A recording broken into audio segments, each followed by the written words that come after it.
You know that moment when you discover that everyone knew about your cheating husband except you? Yeah, including the housekeeper, the doorman, and probably even the golden retriever. But finding out 3 hours before his birthday party? That's what I call divine timing. Let me paint you a picture.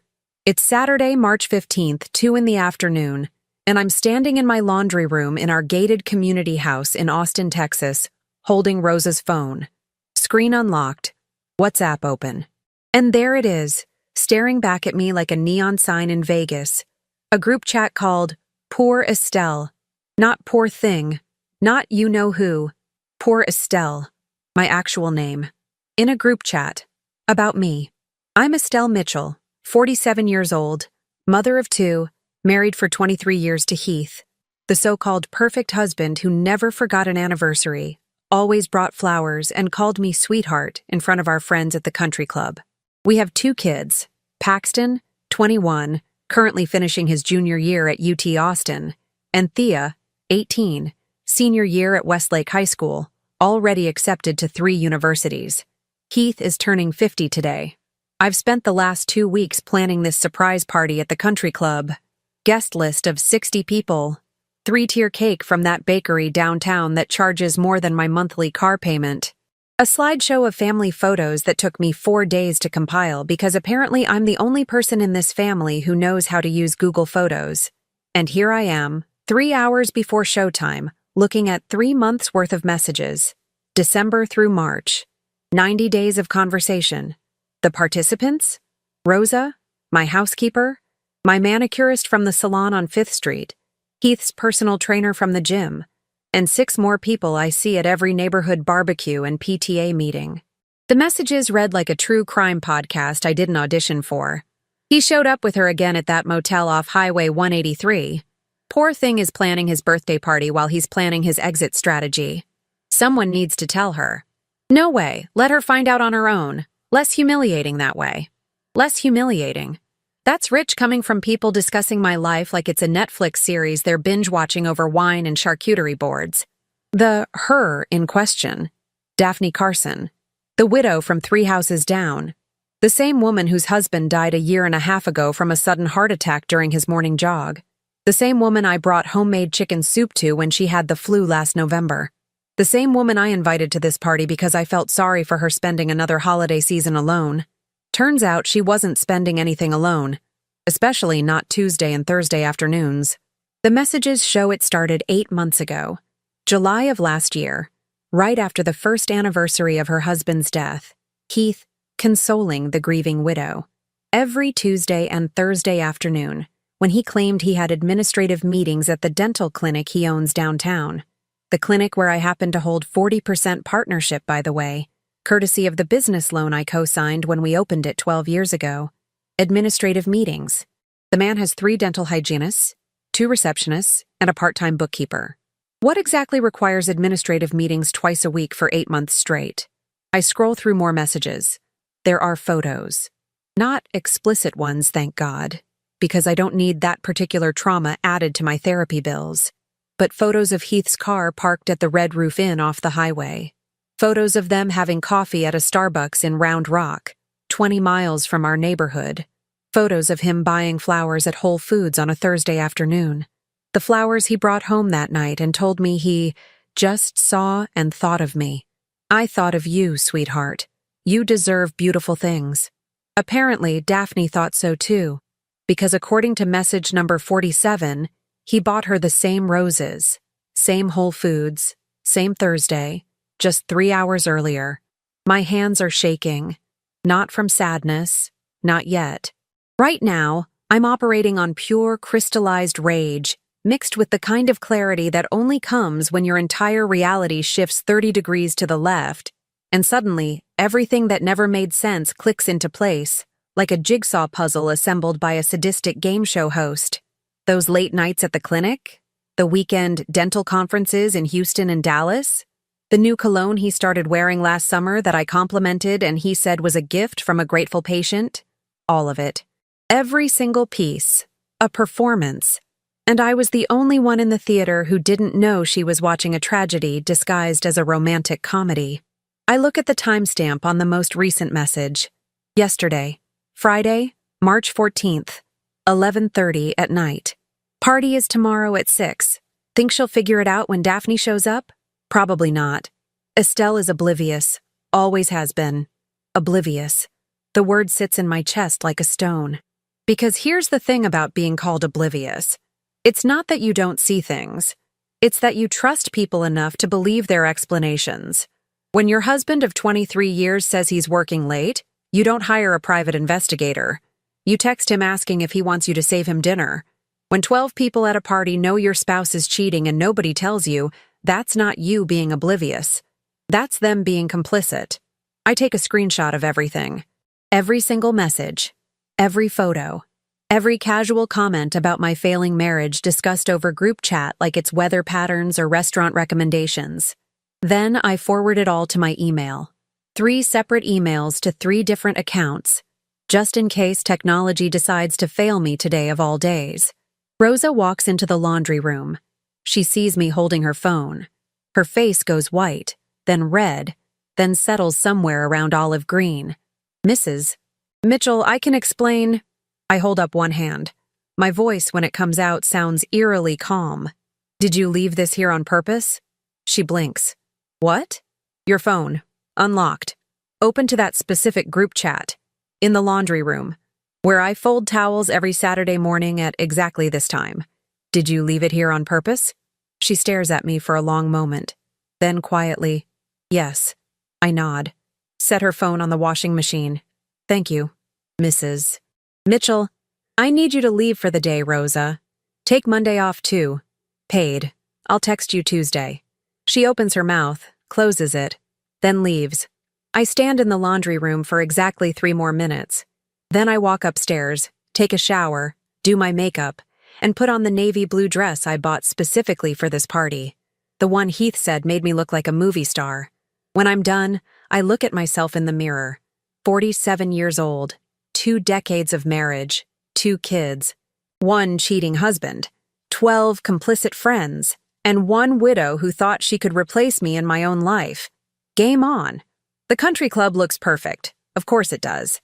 I spent 3 weeks coordinating with their event manager, choosing between salmon and chicken, debating whether the centerpieces should be hydrangeas or roses, and ultimately deciding on both, because apparently I'm the kind of person who overthinks flower arrangements while her husband is overthinking his affair schedule.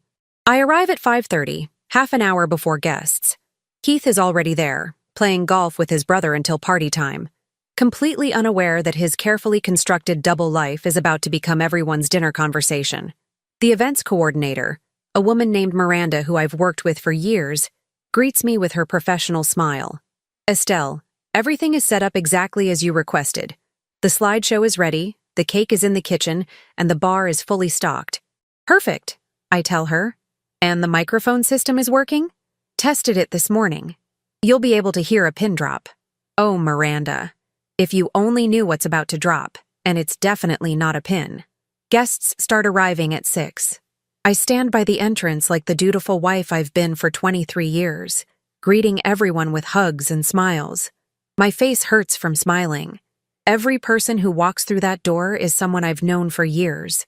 Neighbors, book club members, other dental professionals and their spouses, Heath's golf buddies, my former PTA co-chairs from when the kids were younger, and 12 of them knew. 12 of them watched me plan this party, listened to me stress about the menu, helped me pick out decorations at Target last weekend, all while knowing my marriage was a sitcom they were watching from the premium seats. Daphne arrives at 6:20. She's wearing a red dress. Red, to my husband's birthday party. The audacity is almost impressive. She hugs me, tells me I look beautiful, compliments the decorations. I smile and thank her. And somewhere in my brain, a small voice is screaming so loudly I'm surprised the champagne glasses aren't shattering. Heath arrives at 6:30, appropriately surprised, hugging me in front of everyone. You're amazing, sweetheart. Best wife in the world. The words feel like sandpaper on my skin. I smile wider. Dinner is served at 7. I watch Heath and Daphne carefully avoid making eye contact across the room. They're sitting at separate tables, of course, because that would be too obvious. But I notice how she glances at him when she thinks no one is looking, how he shifts in his seat when someone mentions her name in conversation. It's like watching a really bad community theater production where the actors forgot they're supposed to be acting. During dessert, I stand up. Miranda hands me the microphone. Everyone quiets down, expecting a sweet birthday speech, the kind where the devoted wife talks about meeting her husband in college, building a life together, raising 2 beautiful children, and growing old gracefully in suburban bliss. Can I have everyone's attention, please? My voice is steady. 23 years of junior league meetings and PTA presentations have trained me well. I want to thank you all for coming tonight to celebrate Heath's 50th birthday. Applause, smiles. Heath beaming at me from his seat. When you've been married as long as we have, you think you know everything about each other. The little habits, the inside jokes, where he keeps his spare reading glasses, what time he leaves for work. When he comes home, people are nodding. Some are getting misty-eyed. This is going exactly where they expect it to go. But today, I learned something fascinating. Turns out, I didn't know everything. For example, I didn't know that Tuesday and Thursday afternoons for the past 8 months, Heath wasn't having administrative meetings at the clinic. He was having meetings of a different nature. At the Red Roof Inn off Highway 183. The room goes silent. The kind of silence where you can hear someone's heart rate increase from across the room. I also didn't know that many of you knew about this. In fact, I discovered this afternoon that there's a group chat, a WhatsApp group, called, and I quote, "Poor Estelle. 12 of you are in it. 12 people in this room spent the last 3 months discussing my husband's affair with our widowed neighbor like it was a reality show you were recapping over brunch." I pause, look around the room. Faces have gone from confused to horrified to desperately trying to remember if they're one of the 12. Now I could be upset about this. I could cry. I could make a scene. But honestly, I'm more impressed by the organizational skills involved. Group chats require commitment. You have to name them, add members, keep the conversation going. That takes effort. So really, I should be thanking you for caring enough about my marriage to create a dedicated communication channel for it. The sarcasm is so thick, you could spread it on the overpriced dinner rolls we're serving. Heath has gone from red to white, to a color that doesn't exist in nature. He's half standing, half sitting, like he can't decide whether to run or play dead. Daphne. I turn to look at her directly. She's frozen in her chair, red dress suddenly looking less bold and more like a target. I brought you soup when you had the flu, homemade. I used my grandmother's recipe, the one I only make for people I actually care about. And you repaid me by sleeping with my husband for 8 months. Starting, from what I understand, right around the anniversary of your own husband's death, which is either incredibly tacky timing or spectacularly efficient grieving. I haven't decided which. Someone near the back coughs. It's the only sound in the entire ballroom. So, here's what's going to happen. Everyone who knew and didn't tell me, I want you to raise your hand right now. Come on, don't be shy. You weren't shy in the group chat. Slowly, painfully, 12 hands go up, including Heath's sister, his own sister, who I've spent every Thanksgiving with for 2 decades. 12, I count out loud. That's almost 20% of this party. That's statistically significant. That's practically a focus group. I turn back to Heath. He's standing now trying to find words that don't exist. Heath, honey, remember that $300,000 inheritance from my mother who died 2 years ago? The one you convinced me to put into a joint investment account through the clinic's financial management? The one you said would grow better with professional oversight? His face tells me he remembers. I'm moving it, all of it, back into my personal account. My lawyer already has the paperwork ready. He works Saturdays when it's urgent, and this qualifies as urgent. We have an appointment Monday morning at 8:30, first thing. And at 9 o'clock Monday morning, I'm filing for divorce. The papers are already drawn up. I just need to sign them and submit them to the courthouse. I set the microphone down on the nearest table. The thud echoes through the sound system. The cake is from that expensive bakery downtown. It cost $400. Someone should eat it. It seems wasteful to let it go to waste just because the guest of honor turned out to be a cliché. I pick up my purse, walk toward the exit, and stop at the door. Turn back. Oh, and Heath? That slideshow I made? The one with 23 years of family photos? I included some new additions. Screenshots of the group chat. Photos from the motel. Just in case anyone missed those earlier. Miranda has instructions to play it in exactly 10 minutes. Enjoy the show. I walk out into the March evening. Behind me, I can hear the beginning of chaos. Voices rising, chairs scraping, someone crying.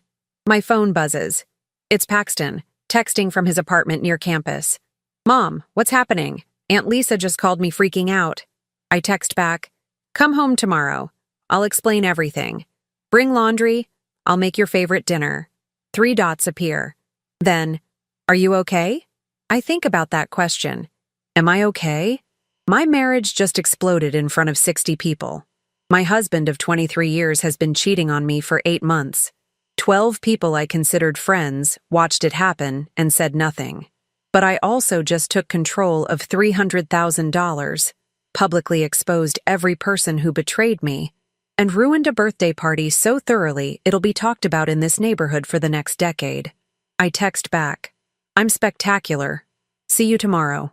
Sunday morning arrives with the kind of clarity that only comes after you've burned your entire social life to the ground in front of 60 witnesses. I wake up at 7, make coffee, and sit in my kitchen scrolling through 37 missed calls and 62 text messages. Most are from people who weren't at the party, demanding to know what happened. A few are from people who were at the party, apologizing with the kind of desperation that suggests they're more worried about their own reputations than my feelings. 3 are from Heath, ranging from, we need to talk, to, you're being irrational, to, I can explain everything, which is the universal language of guilty people who absolutely cannot explain anything. None from Daphne. She's apparently gone silent, which is probably the smartest decision she's made in 8 months. Paxton arrives at noon with 2 garbage bags of laundry and the shell-shocked expression of someone whose stable family structure just became a true crime podcast. Thea gets home from her friend's house 20 minutes later. I ordered pizza, which feels wildly inappropriate given the circumstances, but also perfectly appropriate because what else do you eat when your life implodes? Kale salad?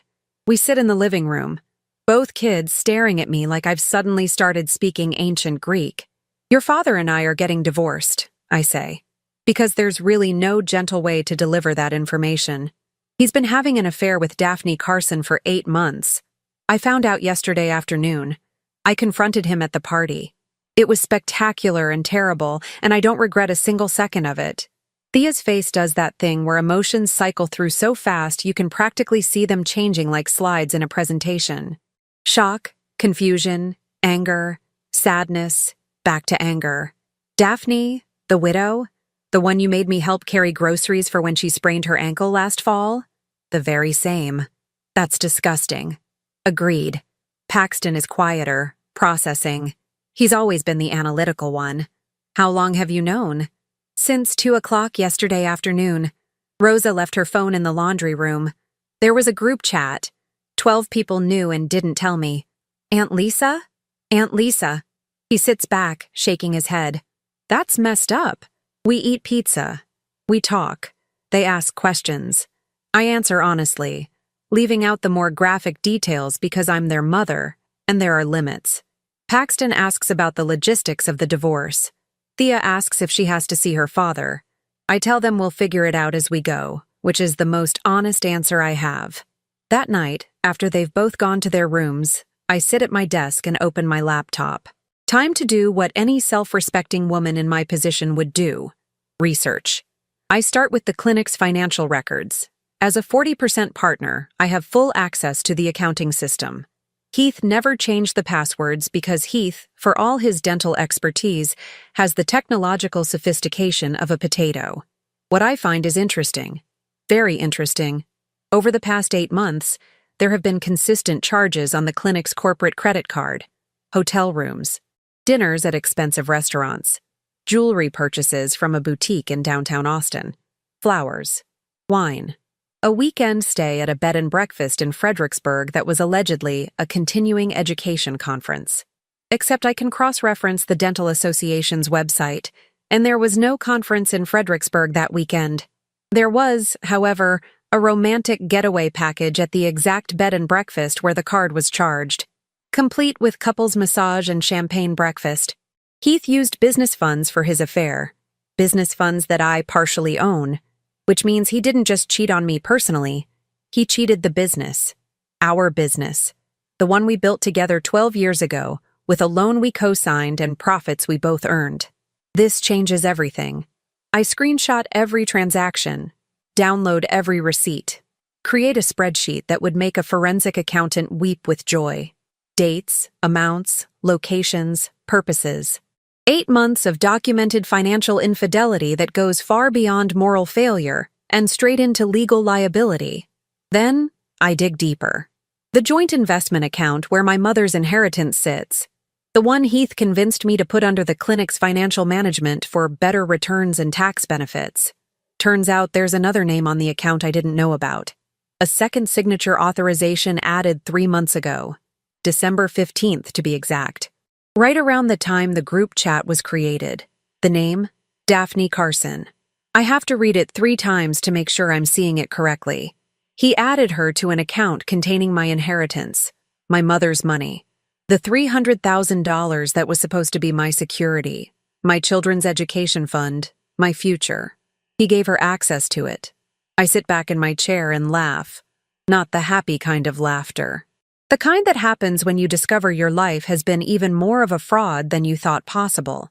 And the absurdity reaches levels previously only achieved by reality television shows and Shakespeare tragedies. My phone rings. It's my attorney, Marcus Brennan, returning my voicemail from earlier. Marcus and I went to high school together. He handled my mother's estate when she died. He's seen me at my worst. This barely registers on that scale. Estelle, I got your message. Tell me everything. I do. All of it. The affair, the group chat, the party confrontation, and now this. The misuse of business funds, the unauthorized addition of Daphne to my inheritance account. Marcus is quiet for a long moment. Then, how fast can you get to my office tomorrow morning? 8 o'clock? I'll have coffee ready. Bring every document you just described. We're not just filing for divorce, Estelle. We're filing for financial fraud, breach of fiduciary duty, and misappropriation of partnership assets. Heath just handed you the keys to his entire professional life. Can we really do that? Texas is a community property state with very clear laws about marital misconduct and business ethics. He used corporate funds for personal affairs. He added a third party to an account containing your separate property inheritance without your written consent. That's not just grounds for divorce. That's grounds for criminal charges if you want to push it that far. I think about Heath. 23 years of marriage. 2 children. A lifetime of shared memories that now feel like forgeries. Then I think about 8 months of Tuesday and Thursday afternoons. $300,000 of my mother's hard-earned money with Daphne Carson's name attached to it. 12 people who watched me be humiliated and treated it like entertainment. I don't want criminal charges, I tell Marcus. But I want everything else. The house, increased share of the clinic, full control of my inheritance, and enough child support that Thea never has to worry about college expenses. Consider it done. I'll start drafting the amended filings tonight. This is going to be a very expensive birthday for Heath. After we hang up, I make myself tea and sit on the back porch. It's a cool March evening in Austin. 72 degrees, clear sky. The kind of night where you can hear the highway in the distance and the neighborhood dogs barking at absolutely nothing. My phone buzzes. Text from Rosa.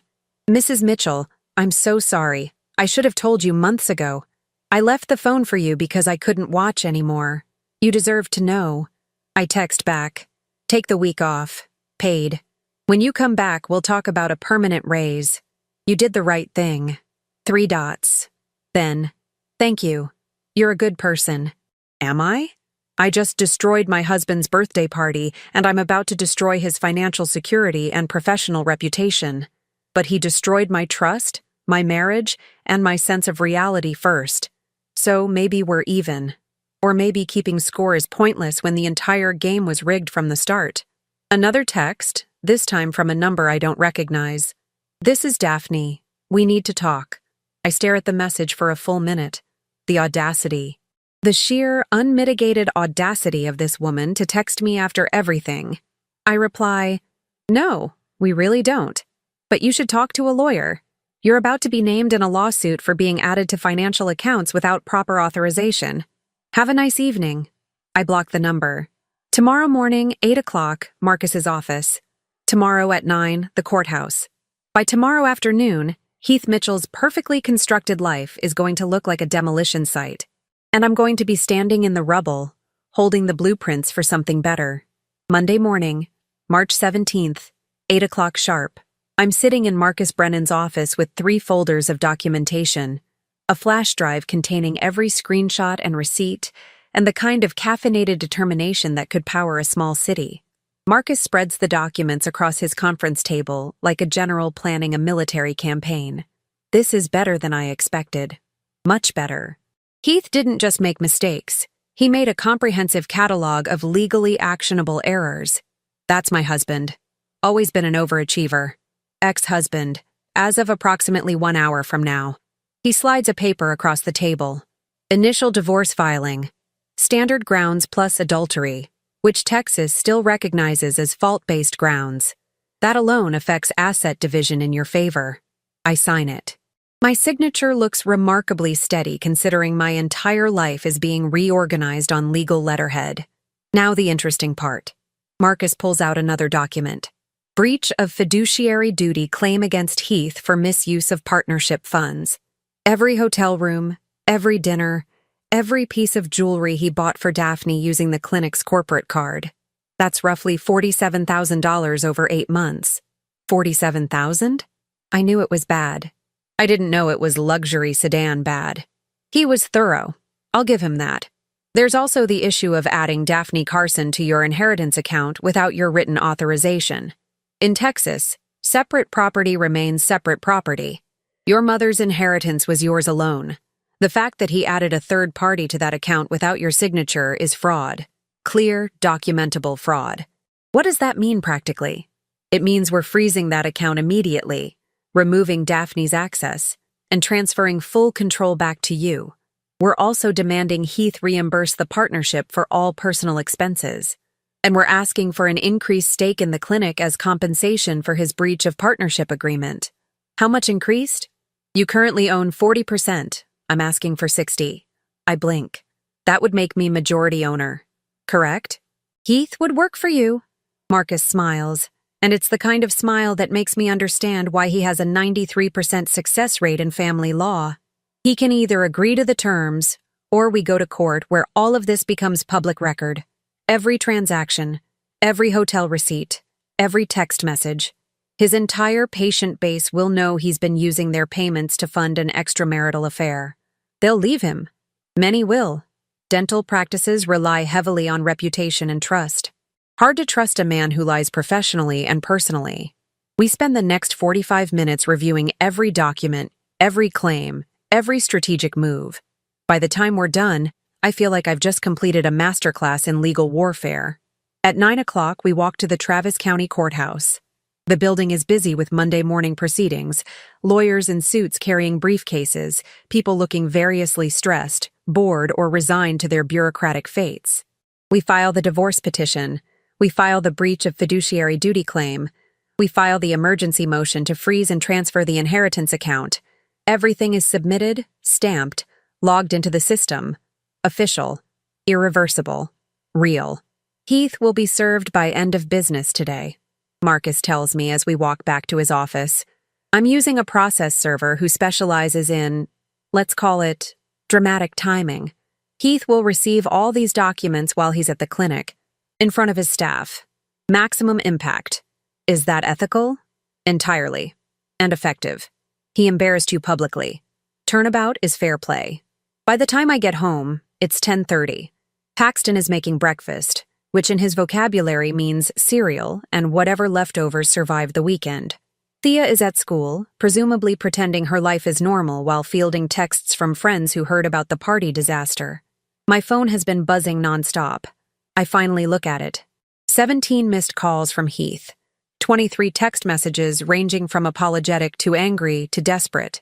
The last one, sent at 9:47, says, "Estelle, please. We can fix this. I made a mistake.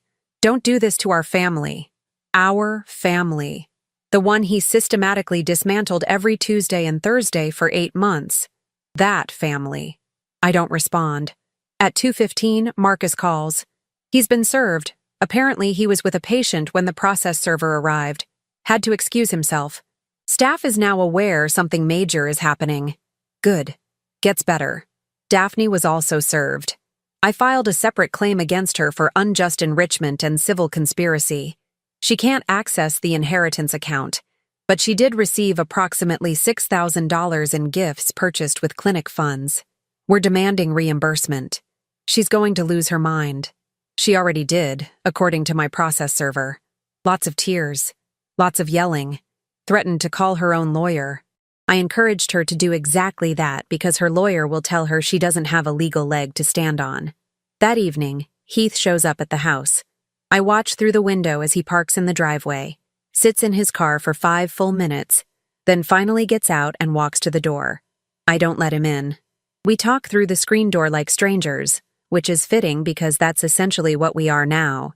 "Estelle, this is insane. You can't take the clinic from me."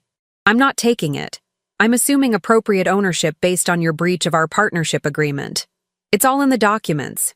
You should read them." I made a mistake. You made approximately $47,000 worth of mistakes using our business funds. That's not a mistake. That's a pattern. We have kids together. We had kids together. Now I have kids, and you have visitation rights pending their willingness to see you. Paxton is an adult. He can decide for himself. Thea is 18 in 3 months. She can decide too. His face does something complicated. Anger and sadness and frustration all competing for dominance. "You're destroying my life." "No, Heath, you destroyed your life. I'm just documenting it. There's a difference. What about forgiveness? What about 23 years of marriage? What about 8 months of lying?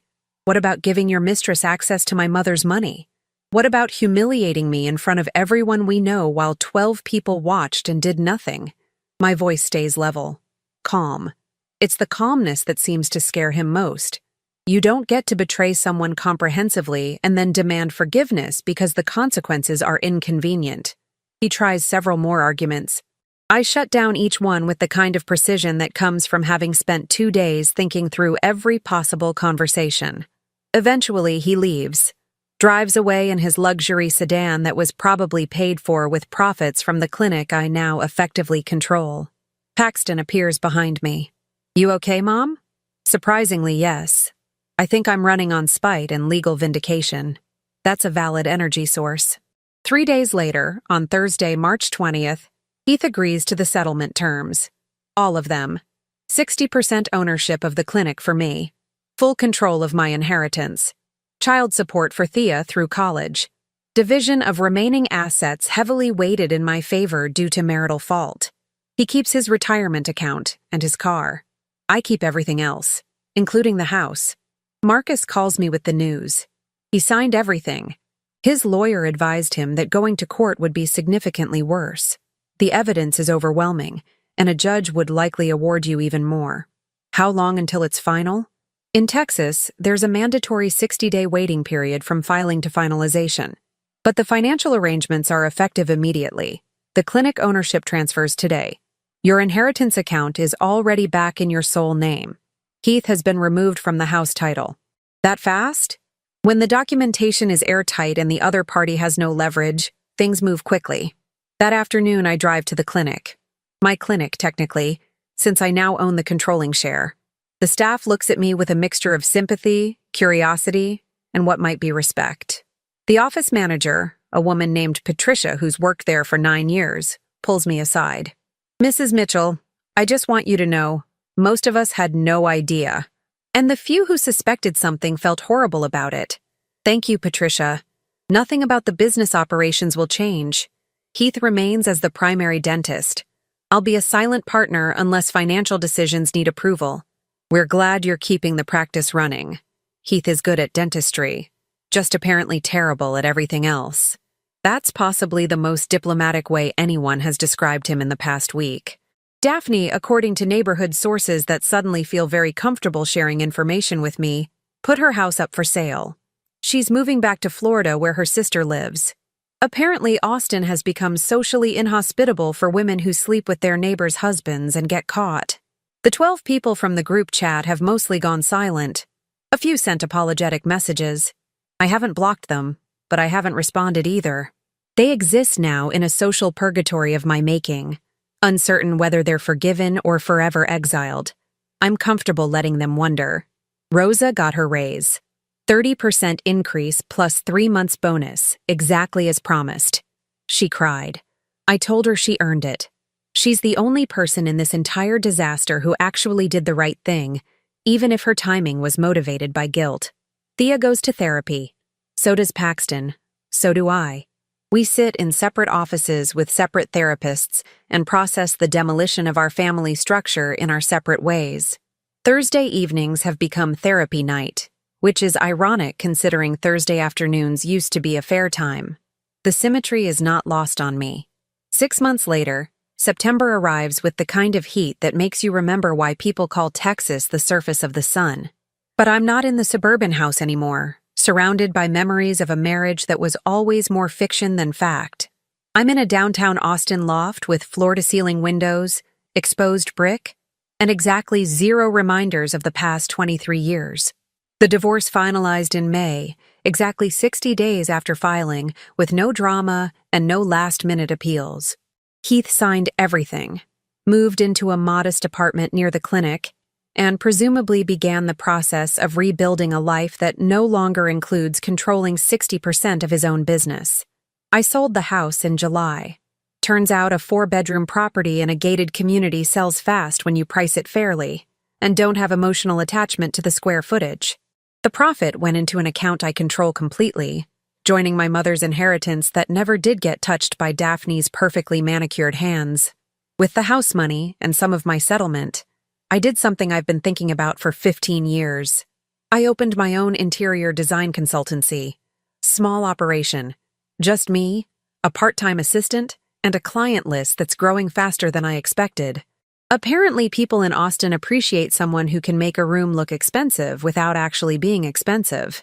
Who knew that 23 years of stretching a household budget would translate into marketable professional skills? Paxton graduated in May, summa cum laude, with a degree in engineering. He got a job in Dallas, which means I see him every few weeks when he drives down for barbecue and laundry. He talks to his father occasionally. Brief conversations about surface-level topics like weather and sports scores. They're rebuilding something, but it's not the relationship they had before. That one died at a country club party in March. This new one is more honest, which makes it simultaneously more painful and more real. Thea chose a university in California, as far from Texas as she could get while still remaining in the continental United States. She leaves in 2 weeks. We've spent the summer together, just the 2 of us, learning how to be mother and daughter without the infrastructure of family dinners and shared household routines. It's different. Better in some ways, more complicated in others. She talks to Heath about once a month, usually when she needs something practical like insurance information or financial aid paperwork. Their relationship is cordial and distant, like acquaintances who share a genetic connection but no real intimacy. She says she'll forgive him eventually, just not today. Maybe not tomorrow either. Forgiveness has its own timeline, and hers is moving at a pace that can't be rushed. Heath, according to the financial reports I receive quarterly as majority owner of the clinic, has lost approximately 30% of his patient base. Some left because they heard about the affair. Some left because they don't trust a man who would betray his family. Some probably left because dental care is expensive and there are other dentists in Austin who don't come with moral baggage. He's still practicing, still doing what he's good at, which is fixing teeth and maintaining professional boundaries with patients, if not with neighbors. The clinic remains profitable, just less so. I receive the majority of those profits now. The irony is delicious every time I see the direct deposit notification. Daphne moved to Jacksonville in April. Her house sold for slightly less than market value. Probably because everyone in the neighborhood knew exactly why she was leaving, and that kind of reputation doesn't increase property values. I heard through the very active neighborhood gossip network that she's working as a receptionist at a medical office and dating a divorced accountant. I wish them well. By which I mean I wish them exactly the amount of happiness that comes from building a relationship on the ruins of someone else's marriage, which is to say, very little. Rosa still works for me. She comes to the loft twice a week, keeps everything organized, and occasionally makes observations about my life that are both intrusive and completely accurate. Last week, she told me I needed to start dating again. I told her I needed to finish unpacking my emotional trauma before I inflicted it on innocent bystanders. She said that's what therapy is for. I told her I'm already in therapy. She said then I have no excuse. She might be right. But for now, I'm comfortable with my loft, my business, my kids, and my complete ownership of my own narrative. The 12 people from the group chat have mostly faded into background noise. Some tried to apologize. Some pretended nothing happened. Some moved away or simply disappeared from my social circle. I didn't block them or make dramatic pronouncements. I just stopped including them in my life. Sometimes the best revenge is just becoming someone they no longer have access to. Last week, I was at Whole Foods buying overpriced organic vegetables, and I ran into Heath. Not planned. Just one of those unfortunate coincidences that happen when you live in the same city as your ex-husband. We made awkward small talk. He looks older. Tired. Like someone carrying weight that can't be measured on a scale. He asked how I was doing. I told him I was great. He asked about the kids. I gave him the same information they give him directly. He said he was sorry, again for the 100th time. I said I knew, and that sorry doesn't erase history, it just acknowledges it. Then I paid for my vegetables and left. Because here's what I've learned in 6 months. Forgiveness isn't about the other person. It's not a gift you give to someone who hurt you. It's a decision you make for yourself, to stop carrying their mistakes around like luggage that never belonged to you in the first place. Do I forgive Heath? Some days, yes. Some days, no. Most days, I just don't think about him at all. Which might be the most honest form of moving forward. The party that destroyed my marriage happened on March 15th. But the life I'm building started on March 17th, in a lawyer's office, with 3 folders of documentation and the decision to stop being the woman everyone pitied and start being the woman everyone underestimated. Turns out, being underestimated is a superpower when you know how to use it. My mother used to say that the best revenge is living well. She was partially right. The best revenge is living well while also owning 60% of your ex-husband's business and having complete control over your own financial future. But mostly the living well part. I unexpectedly came home at noon without telling my husband in advance, and I unexpectedly saw, through the half-closed bedroom door, my husband with Winter, his close friend, on our love seat. I stood frozen when I heard my husband say, between heavy breaths, "I'd rather kiss the dog Daisy than kiss Melissa." Just before I quietly walked away, they noticed, and their faces turned pale. My name is Melissa Ward, 34 years old, a veterinarian and owner of Pine Hill Veterinary Care Clinic in Cambridge, Boston. My life used to revolve around abandoned cats, injured dogs, and the quiet cries of little souls in need of healing. I always thought of myself as lucky. I had a job I loved, a steady husband, and a warm home in Brookline. Until that afternoon, I left work early due to an unusual stomach pain. My stomach twisted, my head a bit dizzy, but all I could think about was getting home, lying down, and maybe having a simple lunch. As I drove closer to home, I furrowed my brows slightly. Franklin's SUV, my husband's, was already parked in the garage. Strange. At this hour, he was usually at the office until at least 3 in the afternoon. But the suspicion passed quickly, replaced by a small joy, the thought of having lunch with him. I smiled, my heart lightened, as if something warm was waiting for me ahead. I opened the door and stepped inside, softly calling his name. No response. In the silence, there was only the ticking of the wall clock and the lingering scent of an unfamiliar perfume in the air. I stepped carefully down the hallway and stopped, A sound. Soft. Broken. The sound of breathing and muffled giggles.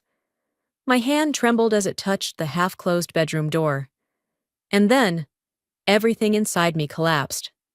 Franklin, my husband, was with Winter, his best friend, on the love seat in our bedroom. Winter, who once brought in a cat with pneumonia to my clinic, whom I had once considered a friend, was there, on the same seat where my husband and I used to share sweet evenings together. I froze. I couldn't scream. I couldn't cry. I could only hear Franklin's voice, low and breathy. I'd rather kiss the dog Daisy than kiss Melissa. Daisy, the dog I rescued from a garbage dump when she was close to death. That sentence pierced through me like a blade. 8 years of memories shattered like a glass thrown onto stone. I recalled the past few weeks, how he kept avoiding me, claiming to be tired, blaming work, even sleeping alone in the study. Now, everything made sense. As I stepped back, my foot accidentally hit the corner of the wooden table. The sound made Franklin turn. Our eyes met. He froze. His face turned pale, his mouth opening as if to say something, but I couldn't hear anything anymore. I turned away and walked out before he could stop me. I rushed down the stairs, opened the door, and drove off, though my hands were shaking so hard I could barely control the steering wheel. I didn't know where I was going. I just knew I had to get away as far as possible. The Boston wind was so cold it stung my eyes, but I still didn't cry. I forced the tears back, as if letting them fall would make me crumble completely. My phone rang incessantly. I looked at the screen. Franklin calling, then Winter. I didn't answer, but they left voicemails. Franklin's voice pleading, "Melissa, please let me explain. You misunderstood. It wasn't as serious as it looked. I was just too drunk. A big client canceled the contract today, and I had too much to drink." Winter was just comforting me. Then came Winter's voice, choked and broken. "Melissa, please listen. I never meant to betray you. I was only there because Franklin was upset. I didn't know things would go that far. It's not love, just a moment of weakness." I turned on the speaker, listening in silence. Their voices echoed between the howling wind outside the car and the distant horns of Boston traffic. Every word they said sounded like a bad play, full of lies and fear. They wanted me to believe that betrayal was just an accident, an unserious one. I didn't respond. I just gripped the steering wheel tighter, and finally, the tears came, mixing with the rain that had begun to tap on the car windows. I drove to the park by the Charles River, where we had once celebrated our 3rd wedding anniversary.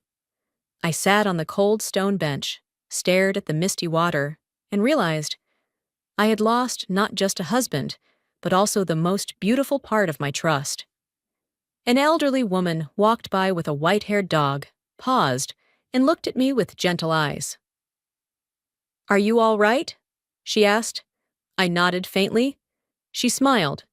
"Don't cry for someone who doesn't value your love." That sentence felt like a touch to my heart. I nodded again, a faint smile forming, but inside, a decision had already been made. That night, I rented a small hotel room in Back Bay. The room looked out onto Beacon Street, the yellow lights reflecting off the windows. I sat there, silent for hours, staring at my own reflection, tired, in pain, but no longer wanting to run. I opened my notebook and wrote the first lines. Day 1, reclaiming control. And below that, a short list. Meet lawyer, hire private investigator, collect evidence, protect assets, protect myself. As I put the pen down, I knew my life had just taken a completely different turn, and this time, I would be the one rewriting the whole story. 3 days after I left home, I was still staying at the small hotel in Back Bay. Every morning, I woke up early, opened the window to watch Boston's crowds heading to work, and felt like a ghost. No longer a wife, no longer a friend, just a name adrift in chaos. Franklin still called. Every day. His messages overflowed with apologies, promises, and hollow lines like, "I can't live without you." I read them and felt nothing. Winter had vanished completely from social media, but I knew that kind of silence. It wasn't shame, it was calculation. And I needed truth, not guilt. That morning, I received a strange text from Nathan Collins, Winter's husband. Just one line. I think we should talk. I have something you need to know. That one sentence made my heart sink. Nathan, the quiet gentleman who always accompanied Winter to couple events. I still remembered his eyes during last year's Christmas dinner, eyes that knew something but chose silence. I called him back. His voice was low, tired. Can we meet? At Riverbean, Harvard Square. As soon as possible, the small cafe was tucked under a row of old brick walls, the scent of espresso mingling with the smell of baked cinnamon. I walked in and saw Nathan seated in the far corner. He looked thinner, the shadows under his eyes deeper, and his coffee cold. As I sat down, he quietly said, I'm sorry for everything. I hesitated. You have nothing to be sorry for, Nathan. We're just standing at opposite ends of the same truth. He gave a tired smile. No, I knew about them before you did. My grip tightened. What do you mean? He pulled out an old phone and showed me a folder full of messages, conversations between Winter and Franklin going back nearly 6 months. This wasn't a fleeting mistake. It was deliberate, sustained, filled with coded language, rendezvous, and planning. He said, they deceived us both. But that's not the worst part. I discovered a plan, one that chilled me. He opened a tablet, displaying screenshots of emails from Winter to Franklin. One line stood out. If she loses credibility, we can buy the clinic. Call Dallas. He knows how to handle the small accident with the VIP client's cat. I read it and felt frozen. Small accident. They were talking about a living being, an innocent creature. I looked at Nathan. He nodded grimly. They were planning to orchestrate the death of a cat belonging to a high-profile client, then spread rumors your clinic was negligent. When your reputation collapsed, Franklin would come in as the rescuer and buy the practice at a low price. Winter would manage the PR. Do you understand? This isn't just betrayal. It's a plan to destroy you. I sat frozen, gripping my coffee cup until my fingers turned white. Faces of the animals I'd saved flashed through my mind, the sleepless nights. The thank you letters hung on the clinic walls. All of it, to them, just a business deal. Nathan looked at me and said slowly, I didn't come to hurt you. I came because I can't stay silent anymore. Franklin and Winter think they're clever, that you'll collapse and I'll stay weak. But they forgot that the silent ones are the ones watching. I looked at him, my emotions tangled. Anger, sorrow, and a flicker of hope. For the first time in days, I didn't feel alone. I nodded. If you're ready to help, we can turn this around. I don't just want to expose them, I want the truth out. Nathan took a deep breath. I've prepared everything. I have copies of their messages and their financial plan to take the clinic. He handed me a USB drive. When it touched my palm, it felt like holding a fuse. Small, silent, but powerful enough to blow apart every lie. I set down my cup and looked out the window. Rain fell softly on the brick street. I said, my voice calm and cold, I won't let them decide my worth. Thank you, Nathan. From now on, we're no longer just victims. He gave a tired but real smile. Then let's begin. As I stepped out of the cafe, the wind hit hard against my cheek, bitterly cold. But I had found an ally, and stepped into a battle I knew I would win, not through fury, but with precision. Since the meeting at Riverbean, Nathan and I stayed in regular contact. We used encrypted emails and secure apps to share documents. Nathan continued living with Winter, pretending to forgive her, while secretly recording calls and copying emails and texts between her and Franklin. He told me, she thinks I'm weak. But the more I play the fool, the clearer I see who they really are. I knew he was enduring pain, but we both understood. Silence was a strategy, not surrender. On Monday morning, I decided to meet Lucia Harrington, a lawyer recommended by an old friend. Her office was on the 22nd floor of a glass tower on Boylston Street, overlooking Boston. Lucia came out to greet me, around 45, slender build, silver-streaked hair tied back, her eyes calm but sharp as blades. When I sat down, she placed a black coffee in front of me and said softly, "Ready to talk?" I told her everything. The affair, Nathan's messages, the plan to destroy the clinic's reputation. Lucia didn't interrupt. She simply took notes, nodding occasionally. When I finished, she clasped her hands together and said firmly, "The first thing you need to do is draw your legal lines. I'll help you draft a post-nuptial agreement to protect all your assets and the full ownership of Pine Hill Veterinary Care. If Franklin wants to reconcile, he'll sign.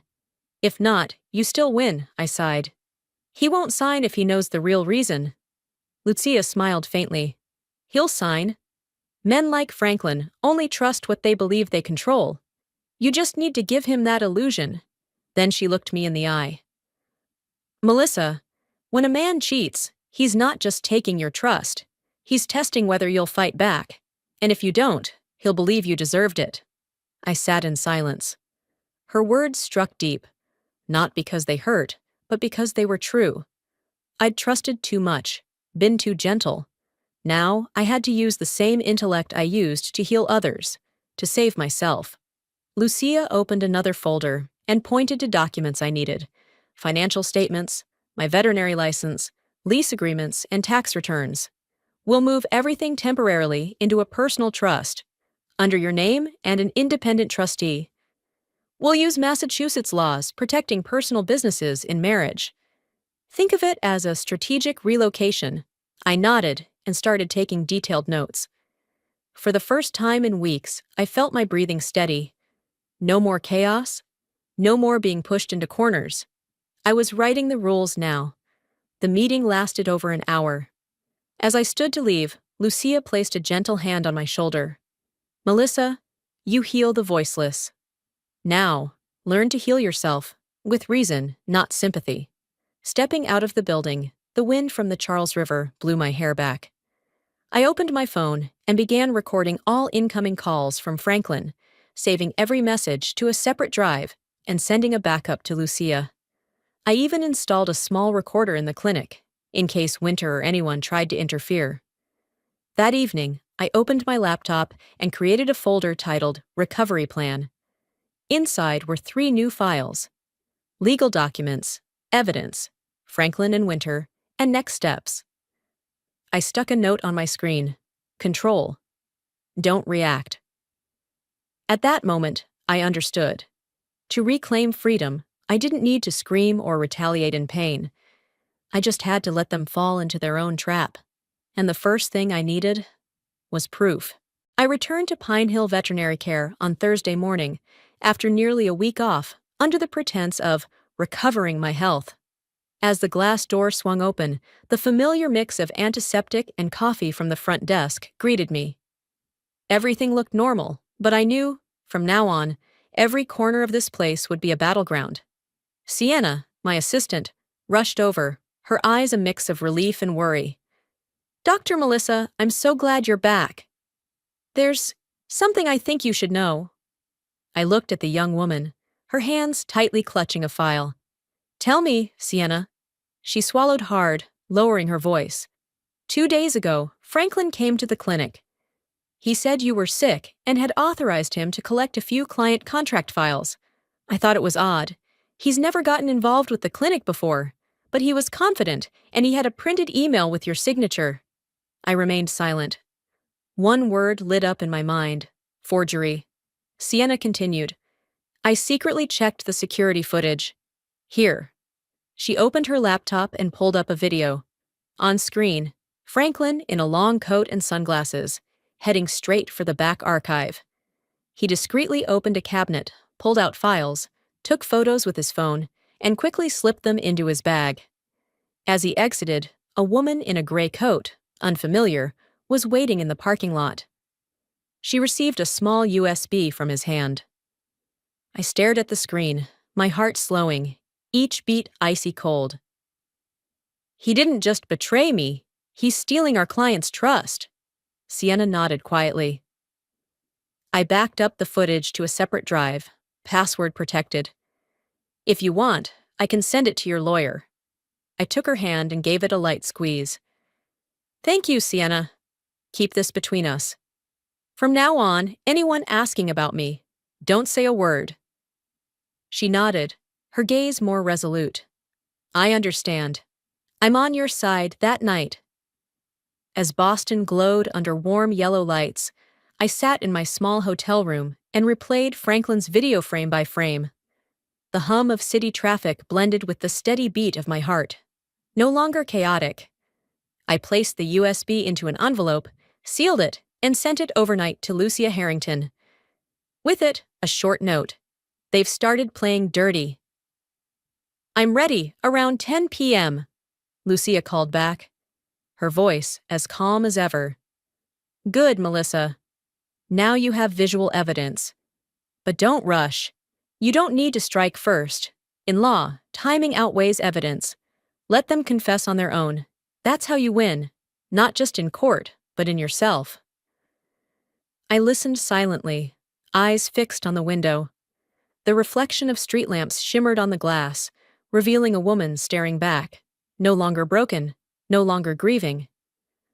Lucia, I said, I'm not seeking revenge. I just want the truth to do its job.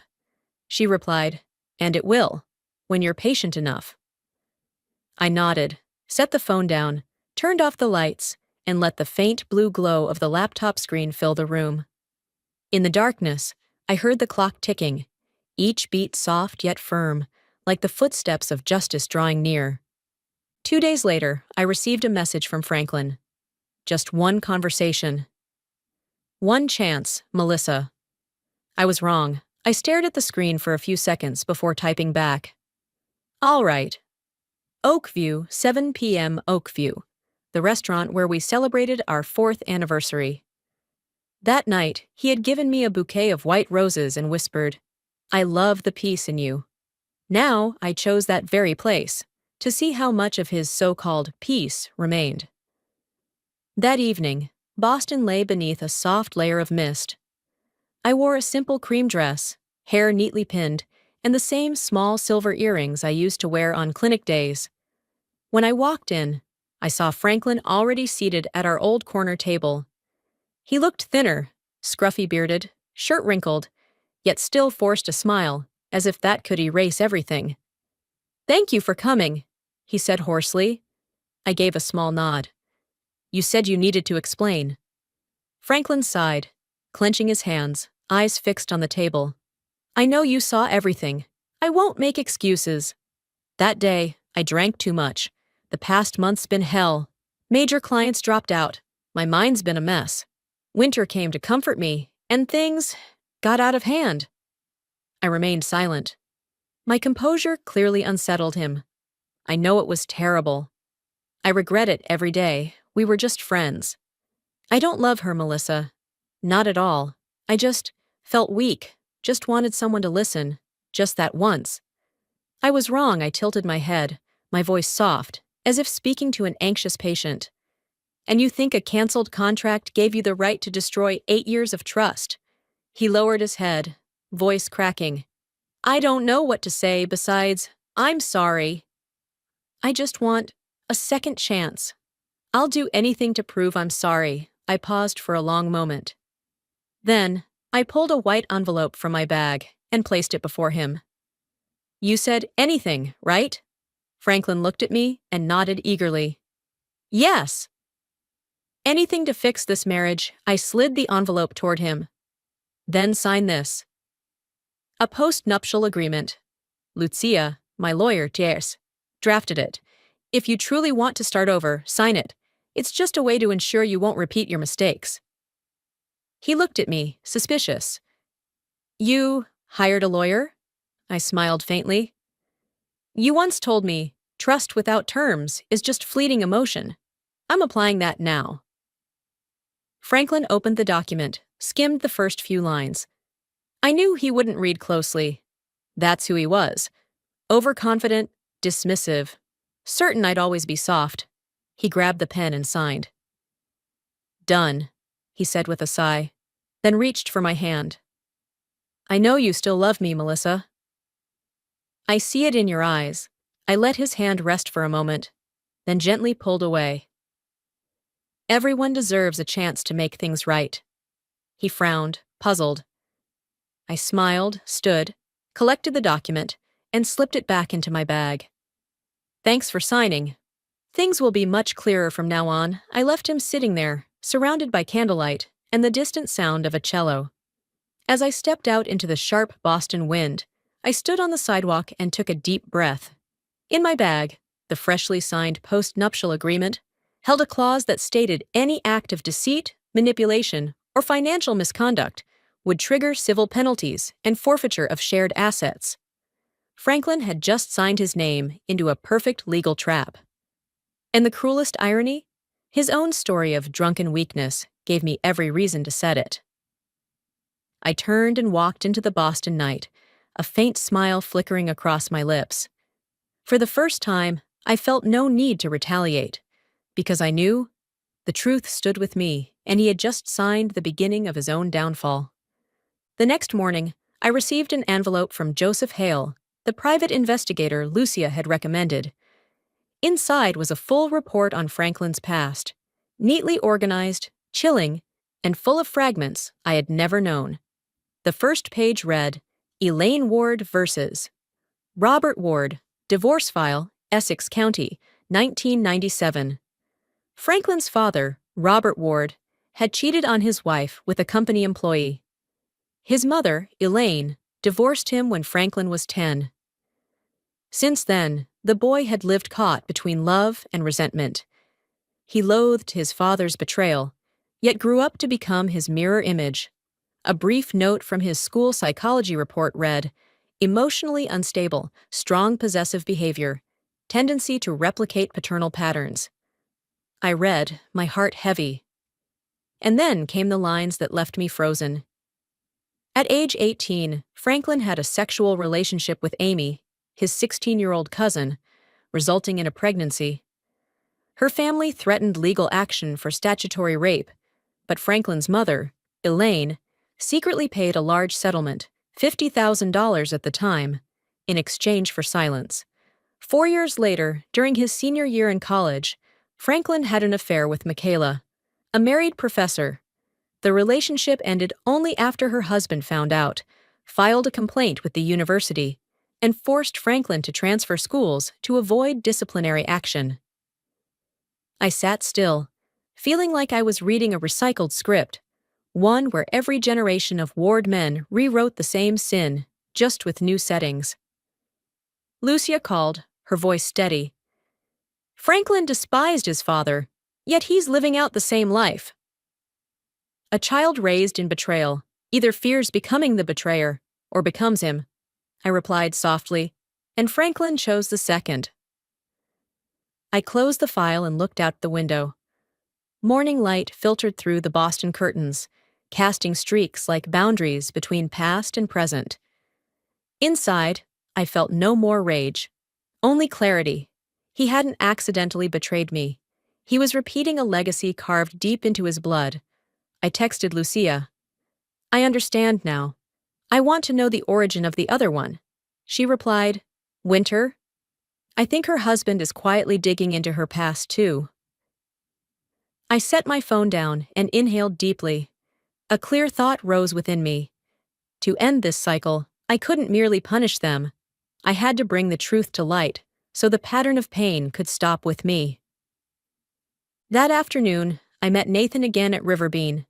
He brought a thin file, quietly saying, I think you should know, not for sympathy, but to understand why she chose that path. Inside were a few old photos of Sylvia Collins, Winter's mother, a nurse at a doctor's clinic who had been in an affair with a married physician for 3 years.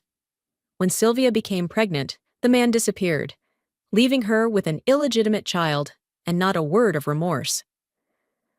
Winter was raised in bitterness, with the only lesson her mother ever passed down: men only stay with the woman who makes them feel special.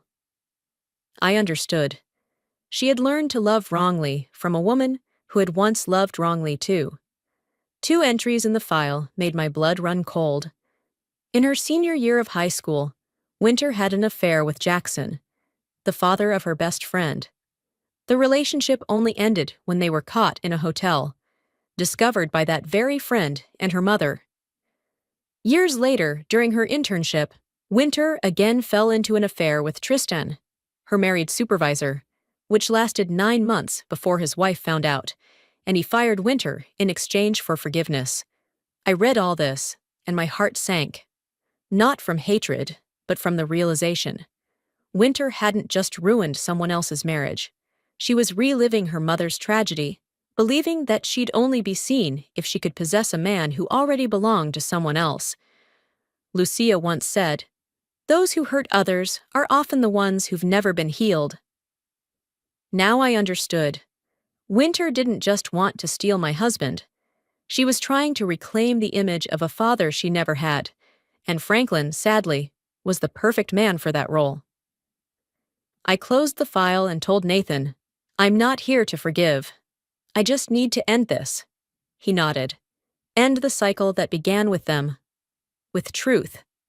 As I left the cafe, the rain had started to fall. Droplets clung to the glass window, like threads of memory, reminding me that healing always begins by looking straight into the root of the wound. That night, I returned to my hotel in Back Bay. The Boston rain still fell, mist-like drops blurring the windowpane with a soft haze. In the small room, lit only by a dim desk lamp, I sat down and opened my notebook.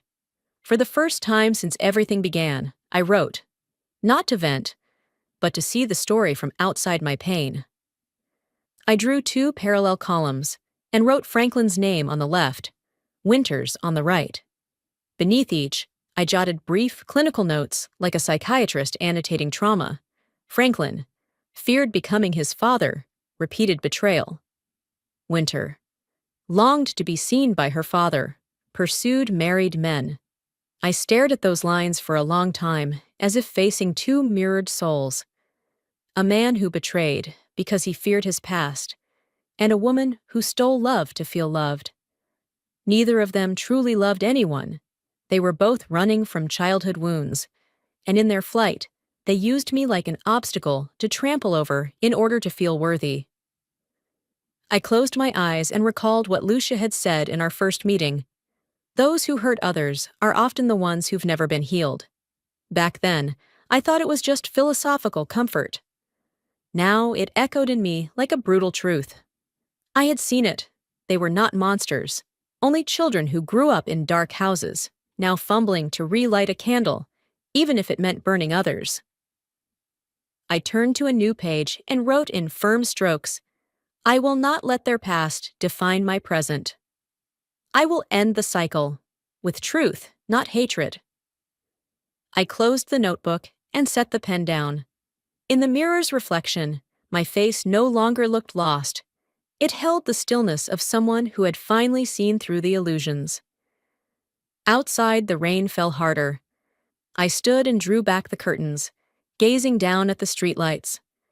People still walked, cars still passed, life went on, and I understood. The world never pauses for anyone's pain.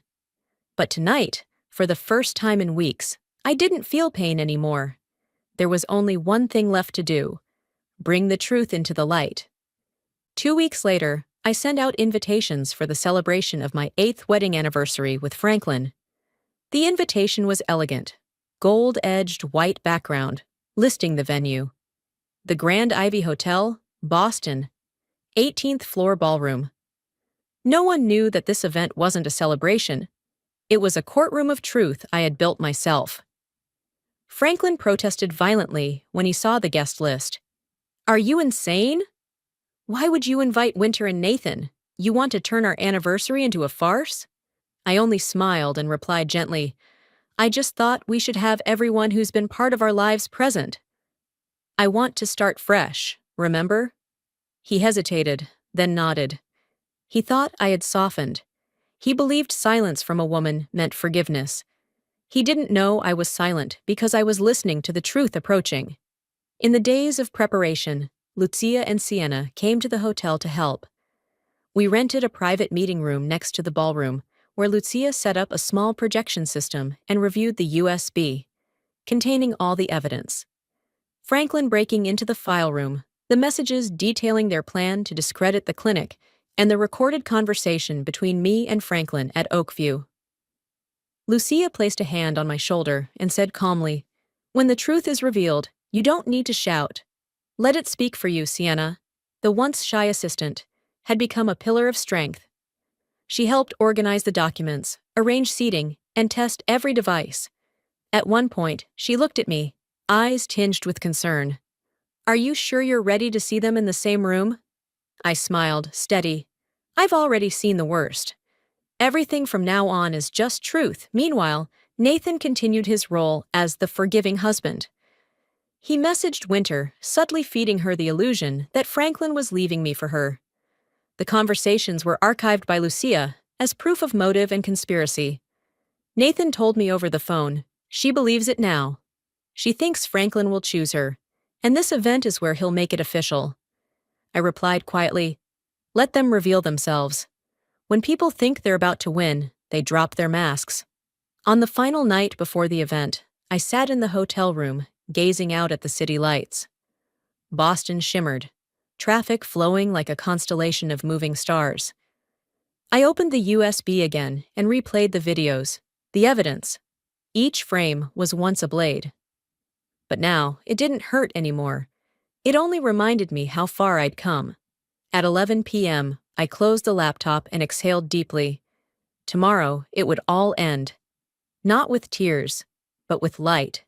That evening, the Grand Ivy Ballroom glowed with white flowers, golden candles, and soft jazz music. Everyone was dressed to the nines, believing they were attending a wedding anniversary celebration, unaware they were about to witness a courtroom of truth. I entered wearing an ivory gown, long and elegant, its V neckline revealing the silver necklace Franklin had once given me on our first anniversary. The room fell silent as I walked through. Franklin stood near the podium, clinging to a forced smile.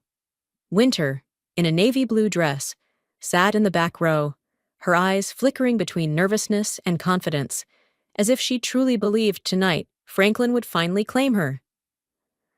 When the MC invited me on stage, I took the microphone and walked slowly under the lights. The music stopped. I raised my glass and spoke with a voice soft but unyielding. "Thank you all for being here. 8 years of marriage is long enough to understand. Some truths can't stay hidden under the spotlight forever." A few chuckled, mistaking it for a poetic opening. But seconds later, the screen behind me lit up. First, a video. Franklin entering the records room, handing off a USB to a stranger. Gasps rippled through the hall. Then the screen shifted to a series of messages. Winter. "After the clinic collapses, we'll buy it. You'll be her savior, Franklin. Handle the media. I'll get her to sign." The air turned thick. Guests began inching away from Franklin's table. But I didn't stop. I clicked the remote, voice steady. And here's what they hid for far longer. Not just betrayal of a wife, but betrayal of basic human decency. The screen switched. Franklin Ward, 2008. Age 18. Relationship with underage cousin, resulting in pregnancy. Case settled privately.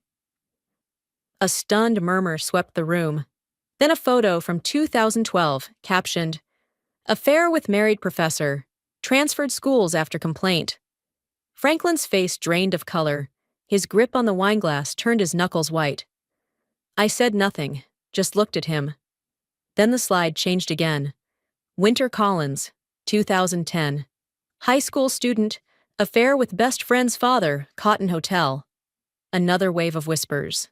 Final slide. 2017 internship. 9-month affair with married director, ended when exposed. Wife filed for divorce. Now they understood. This wasn't a momentary lapse. It was a pattern, born of wounded psychology, Nathan stepped up calmly. I'm Winter's husband. I'm sorry, but this isn't just personal. This is a pattern of two people who were once betrayed, becoming betrayers themselves. He plugged in another USB, and the screen showed more messages. Winter. She's too soft to suspect. Just pretend a few more months, Franklin. I know how to get her to sign. The ballroom fell silent. Franklin looked down, hands shaking. Winter buried her face in her hands, tears streaking her makeup. Franklin tried to speak. Melissa, I was pulled in, I replied, voice composed, eyes cold but clear. You said you'd rather kiss a dog than kiss me. Well, I'd rather embrace freedom than hold on to a liar. A sharp crash. His glass shattered on the floor, scattering under the lights like shards of the love he once pretended to protect. Winter collapsed into her chair, sobbing. I just wanted to be loved. I looked at her, voice low, not bitter, just final. Step out of your mother's shadow, Winter. If you truly want love, stop stealing someone else's. At the back of the room, Lucia nodded. Everything had been recorded, legal, intact. I placed the mic down and stepped off the stage. Franklin called out, choking, Melissa, I can explain. I stopped, didn't turn. No need. The light already did. I walked out of the silent ballroom, each step echoing on marble floors. Every footfall a period ending 8 years of deception. The next morning, I woke up in my temporary apartment in Brookline to a phone vibrating nonstop. The news had spread across local media. A bold headline on the Boston Daily Chronicle read, Insurance agent Franklin Ward under investigation for alleged financial misconduct and conspiracy against Boston Vet Clinic. Within hours, his company issued a statement suspending him pending internal investigation. They cited potential conflicts of interest and ethical violations. I read it not with satisfaction, but with quiet closure, like a wound finally stitched shut. Winter's fate was different. The media descended on her like vultures. Leaked texts and videos of her entering the records room circulated online. She was dropped from 2 major PR contracts. One video showed her crying on Nathan's doorstep. But no one was listening anymore. The spotlight she had once craved now pinned her down with no escape. Lucia worked tirelessly for the next 48 hours. She filed a civil lawsuit with the Suffolk County Court, demanding compensation for reputational harm, emotional damage, and lost revenue at Pine Hill Veterinary Care. Every piece of evidence, USBS, videos, messages, was formally submitted. When I signed the case file, Lucia said, They can run from love, but not from the law. At the same time, something moved me far more. Mrs. Ellie, a 68-year-old client who once brought in her heartsick dog, Buddy, wrote an open letter to the Boston Herald. If Dr. Melissa had ever done wrong, I wouldn't still have Buddy beside me. She saved him and restored my faith in people. The letter spread faster than the scandal. Old clients returned, sending flowers and letters of support. Pine Hill's doors reopened after 2 weeks, its lights burning bright again. Every thank you card was a patch mending the trust that Franklin and Winter tried to tear apart. That afternoon, Franklin showed up outside my hotel. His shirt was wrinkled, dark circles under his eyes, clutching a bouquet of white roses. He stood in silence for a moment, then spoke with a trembling voice. I've lost everything, Melissa. My job, my name, all of it. I know I deserve this. But please, forgive me. I don't want it to end like this. I looked at him for a long time. In that moment, I no longer saw the man who had hurt me, just a lost soul begging to be rescued. I answered, softly but firmly, Franklin, I'm done healing anyone but myself. He froze, lips parting to say something more. But I quietly closed the door. No screams, no scenes, only silence. The silence of finality. The next day, I went to Lucia's office and signed the divorce papers. Ink seeped into the white page, slowly marking the end of 8 years together. When I finished, Lucia asked, Any final words you'd like me to include? I smiled. No. I think he's heard enough. That afternoon, I returned to our old home. It was quiet, eerily tidy. I took down our wedding photo, packed it with a few keepsakes. When I locked the door, I didn't look back. Outside, autumn sunlight spilled gold across the sidewalk. I walked away, unburdened, like someone finally unchained. There was no triumphant victory, only the dignified stillness I had reclaimed after 8 long years of loss. 6 months had passed since that night at the Grand Ivy. Spring had come to Boston, and the trees lining Beacon Hill had begun to bud. I sat in the small office of Pine Hill Veterinary Care, watching sunlight stream through the windows, casting warm beams over the wall of photos, portraits of cats and dogs we'd saved. Life was strangely peaceful now, but beneath it, I knew the wheel of karma still turned, slowly and precisely. Franklin lost his job 3 months after the party. The internal investigation revealed he'd signed multiple invalid insurance contracts using client information for personal gain. The company issued a termination notice and demanded reimbursement for damages. Those who once called him a model man now avoided his gaze on the street. I heard he'd moved back in with his parents in Salem, hiding from the eyes of the world. A man who once believed he was above morality now had to bow before the very rules he used to dismiss. Winter, on the other hand, fell into a cycle she might never escape. She began dating a businessman in New York, 15 years her senior, married. The media speculated, then broke the story. He had betrayed her, too. Headlines called her the woman who always seeks love in the wrong place. I read it not with schadenfreude, but with sadness. Perhaps her wounds had never truly healed, and sometimes you don't need to punish someone, because they've already done that to themselves. Nathan's path was different. He won the divorce case, gaining custody of his 6-year-old daughter, Amelie. One warm summer afternoon, he called me. His voice was calm and gentle. Amelie's learning to draw. She said she wants to draw you, the woman who saved her dad from silence. Thank you, Melissa, for choosing truth over hate. I smiled, eyes stinging. I didn't save you, Nathan. The truth saved both of us. As for me, I'm still here, in this small clinic nestled under tree-lined streets of Brookline. But Pine Hill Veterinary Care is no longer just a clinic. I've started a small weekend training program for vet students and volunteers called Ethics and Compassion in Veterinary Practice. I teach them not just how to save lives, but how to keep their hearts from growing numb in the face of ingratitude. I tell them, no one can truly hurt you if you're grateful for having seen their true face. After every class, I go to the backyard, where there stands a small statue of a Labrador named Max, the first animal I ever saved. Under it, I had inscribed, "Loyalty never betrays. Only humans forget." As I water the flowers around that statue, a quiet peace seeps in. I'm no longer the woman who was betrayed. I'm the woman who chose to walk away from the cycle of pain. Somewhere out there, Franklin and Winter are paying for what they did. But I don't think of them much anymore. I think of the morning light through my windows, the patter of small paws across the floors, and the relief of knowing this. I won, not through revenge, but through compassion and freedom. A year later, I sold part of my shares in Pine Hill Veterinary Care to found the Paw Hearts Foundation, a rescue fund for abandoned pets and underprivileged children who love animals. I wanted to spend the rest of my life healing, not just myself, but the fragile beings who needed a gentle hand. My first field mission took me to South America, to a small suburb of Venezuela.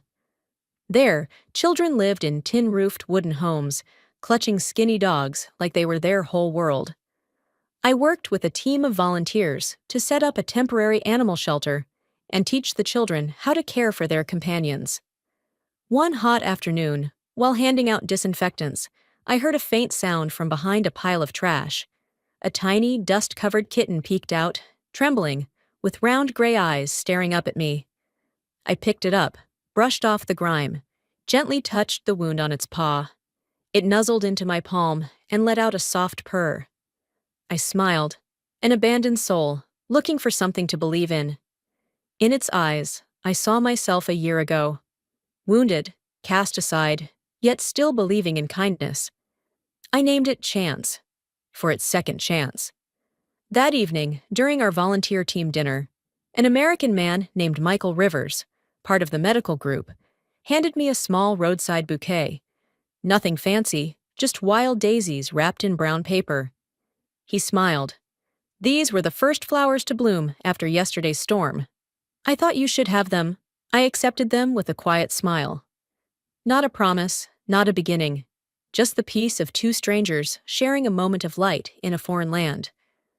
One evening in Venezuela, as the electricity went out, I sat alone in a small wooden cabin, lit only by the flickering glow of a candle and the soft sound of rain falling on the tin roof outside. I opened the old wooden box I had brought from Boston. Inside was a letter I had written to myself on the very first night after leaving Franklin. The paper had yellowed, the folds worn and familiar, but the words remained sharp and unblurred. If someone says they'd rather kiss a dog than kiss you, thank them, because they just gave you your freedom.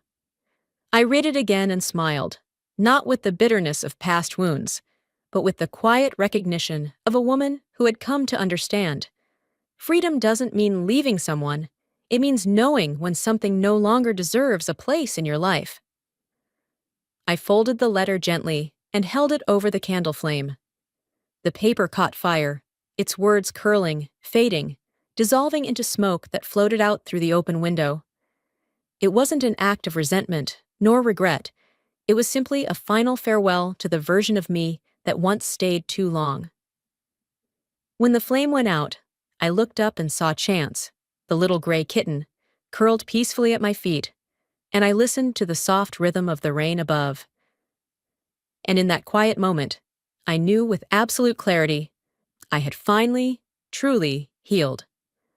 One early morning, I drove my old Jeep down a coastal road in Venezuela, the horizon glowing with the golden shimmer of sunrise spilling over the ocean. The wind tangled my hair as I drove, and beside me, Chance lay curled on the passenger seat, his soft eyes turned toward me in quiet trust. I turned on the radio, and a classic Fleetwood Mac song played, a melody that seemed made for those who had been broken, but had never let their hope die. In the calm, I spoke in voiceover, steady and serene. Betrayal didn't destroy me. It taught me who to trust, and when to let go. I pulled the Jeep to a stop by the beach, stepped out, and let my bare feet sink into the cool tide lapping at the shore. In front of me, the sun was descending into the sea. Not an ending, but a gentle, golden beginning of something freer. I lifted Chance into my arms, and he nestled into my chest, purring quietly into the sea breeze. That image, a woman holding a rescued soul under a setting sun, between the vast ocean and the open sky, became the final symbol of my journey. Kindness, unbroken by betrayal, still intact despite everything. The screen slowly darkened. The Paw Hearts Foundation logo appeared, followed by the words, "Healing doesn't mean forgetting. It means choosing peace over pain." The sound of waves continued in the background, merging with the soft closing melody, a gentle reminder that sometimes the most powerful revenge is to live with grace, to live with light, and to never let darkness reach your heart again. If this story touched you, please like, subscribe, and share it, so that more women are reminded every pain can find its way to the light. Thank you for listening to Melissa's story, the woman who chose truth over hate and compassion over vengeance.